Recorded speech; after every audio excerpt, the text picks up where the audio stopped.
তো এই দুই বোনের বিয়ে একই দিনে ছিল। তারপরে ছোট বোনের জন্য আসে লাক্সারি একটি কার, কিন্তু বড় বোনের জন্য আসে সামান্য একটা ভ্যান। এটা দেখে ছোট বোনটি বড় বোনের উপরে মজা করে এবং বলে তোমার বিয়ে একজন গরিবের সাথে হওয়ার দরকার ছিল।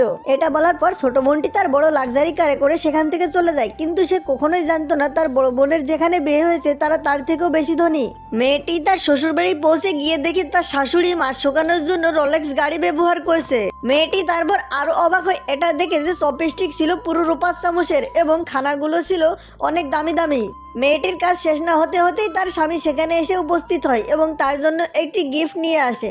মেয়েটি প্রথমে ভাবে এই গিফটটি কোনো নর্মাল গিফট। মেয়েটি কাপড়টি তুলে দেখে তার মধ্যে অনেক সোনার বালা, কিন্তু তার শাশুড়ি মনে করে এটা তার জন্য সস্তা গিফট। এই জন্য তার ছেলেকে বলে আরো দামি গিফট দিতে। তার ছেলে তাকে রূপার গিফট দেয় তারপরে। কিন্তু অন্যদিকে তার ছোট বোনের বড়লোক ফ্যামিলিতে বিয়ে হলেও সে সবসময় তার বাড়িতে চাকরানির কাজ করত, আর যদি কোনোভাবে সে একটুও ভুল করতো তাহলে তার শাশুড়ি তাকে মারধর করত।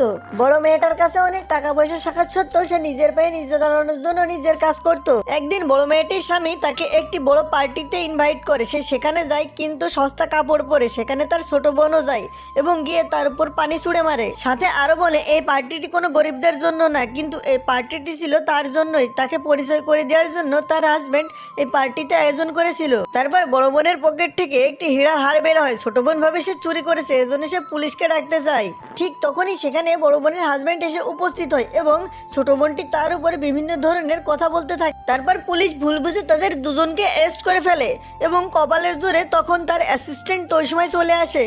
অ্যাসিস্ট্যান্ট এসে মেয়েটিকে একটা জোরে থাপ্পড় মারে। তারপর ওই বড়লোক ছেলেটি তার বউকে নিয়ে স্টেজে ওঠে। বন্ধুরা, পার্ট 2 এর জন্য কমেন্ট করে এবং সাবস্ক্রাইব